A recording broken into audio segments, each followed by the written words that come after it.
Assalamualaikum warahmatullahi wabarakatuh. Kami dari kelompok 2 Presiden Gus Dur. Kami dari kelompok 2, saya Abdillah. Saya Ahmad Asep Nawawi. Saya Denny Rahmat. Saya Firman Gani. Saya Marianto. Saya M. Anang. Saya Muhammad Rohman. Saya Peter Iskandika. Pertama kita mulai yaitu biografi Gus Dur. Sudah kita ketahui Kiai Abdurrahman Wahid atau yang diakrab disapa Gus Dur lahir di Jombang, Jawa Timur 7 Desember 1940, meninggal di Jakarta pada 30 Desember 2009. Nah, pada umur 69 tahun. Adalah tokoh muslim Indonesia dan pemimpin politik yang menjadi Presiden Indonesia yang keempat dari tahun 1999 hingga tahun 2001. Ia menggantikan Presiden B.J. Habibie setelah dipilih oleh Majelis Permusyawaratan Rakyat atau MPR dengan hasil pemilu tahun 1995. Nah, jadi di sini Kiai Abdurrahman Wahid atau sering disapa dengan Gus Dur dengan dengan semboyannya yang terkenal yaitu gitu aja kok repot. Nah, dia lahir di Jombang, Jawa Timur, tepatnya pada 7 September 1940. Meninggal di Jakarta 30 Desember 2009 pada umur 69 tahun.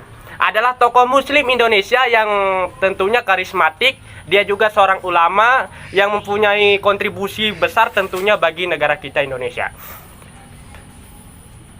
Di bidang politik, Presiden Gus Dur ini sangat berkontribusi besar juga untuk kemakmuran bangsa dan negara kita Indonesia.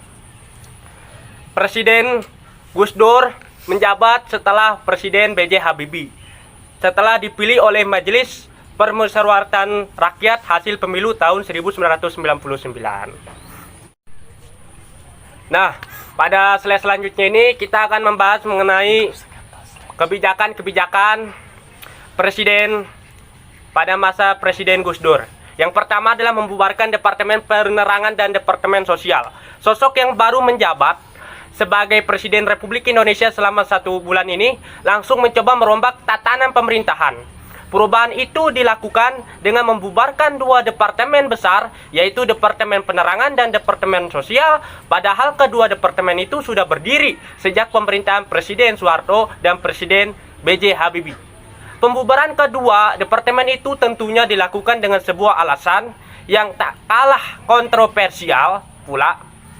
Ia menginginkan peran negara yang dikurangi, sebaliknya malah mendorong masyarakat untuk memilih andil yang lebih besar dalam membenahi bangsa. Bahkan saat menyampaikan soal pembubaran 2 departemen, ujung tombak pada masa Orde Baru tersebut dihadapkan DPR, Gus Dur malah menyampaikan bahwa DPR atau Dewan Perwakilan Rakyat tidak berbeda dengan taman kanak-kanak. Jelas saja akibat hal ini Gus Dur menuai banyak kecaman. Mohon maaf, tentunya saya sedang lagi ngarak badan. Sosok baru menjabat sebagai Presiden Republik Indonesia selama 1 bulan ini yaitu Pak Gus Dur mencoba merombak tatanan pemerintahan. Perombakan itu dilakukan dengan membubarkan 2 departemen besar, yaitu Departemen Penerangan dan Departemen Sosial. Padahal kedua departemen itu sudah berdiri sejak pemerintahan Presiden Soeharto dan Presiden Habibie. Pembubaran kedua departemen itu tentunya dilakukan dengan sebuah alasan di benak pikiran Pak Gus Dur yang tak kalah kontroversial di pihak yang berbeda. Ia menginginkan peran negara yang dikurangi, sebaiknya malah mendorong masyarakat untuk memiliki andil atau kontribusi yang lebih besar dalam membenahi bangsa. Bahkan saat menyampaikan soal pembubaran 2 departemen ujung tombak pada masa Orde Baru tersebut dihadapkan DPR, Gus Dur malah menyampaikan bahwa DPR tidak berbeda dengan taman kanak-kanak. Jelas saja akibat hal ini Gus Dur menuai banyak kecaman atau tanggapan dari berbagai pihak. yang pro atau yang kontra. 2. Berkunjung ke Soeharto. Pasca lengsernya penguasa Orde Baru yaitu Presiden Soeharto pada tahun 1998, Gus Dur malah berkunjung ke kediaman keluarga Cendana. Padahal pada saat itu Soeharto dan keluarga sedang senter disoroti oleh publik. Tapi sebagai seorang presiden baru, Gus Dur malah menyambanginya. Anehnya lagi justru Gus Dur lah yang pertama kali menggagas bahwa Soeharto harus diadili dan hartanya disita. Kemudian dimaafkan.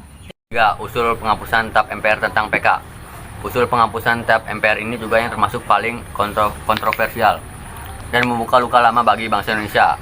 Usul pencabutan TAP MPR ini nomor 245 atau 1966 mengenai pelarangan Partai Komunis Indonesia atau PKI dan pelanggaran penyebaran ajaran Marxisme atau Leninisme serta komunisme di Indonesia.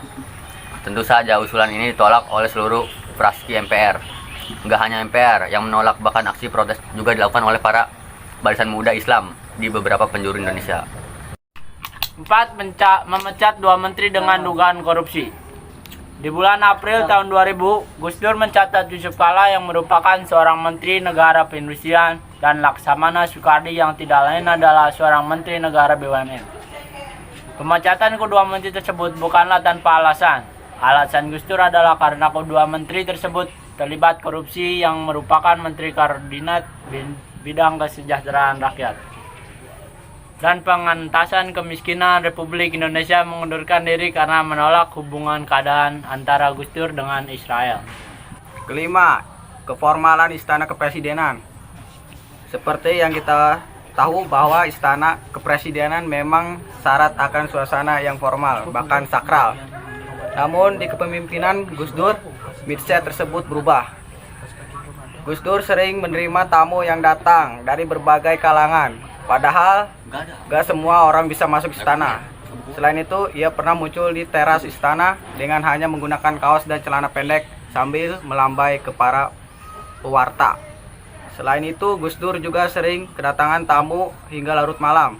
Tentu saja hal-hal tersebut mengubah pandangan masyarakat tentang istana. Penyelesaian konflik Aceh. Penyelesaian konflik Aceh oleh Gus Dur. Konflik Aceh merupakan yang terjadi puluhan tahun. Akan tetapi pada masa Gus Dur, konflik tersebut bisa atasi tanpa gerakan militer. Dalam keadaan itu, cara yang digunakan adalah pendekatan yang memanusiawikan terhadap masyarakat Aceh tanpa pertumpahan darah terjadi di bumi. Rencong tersebut sehingga masyarakat Aceh sebagian ada yang dingin berdamai walaupun masih ada gerakan partis yang dilakukan GAM.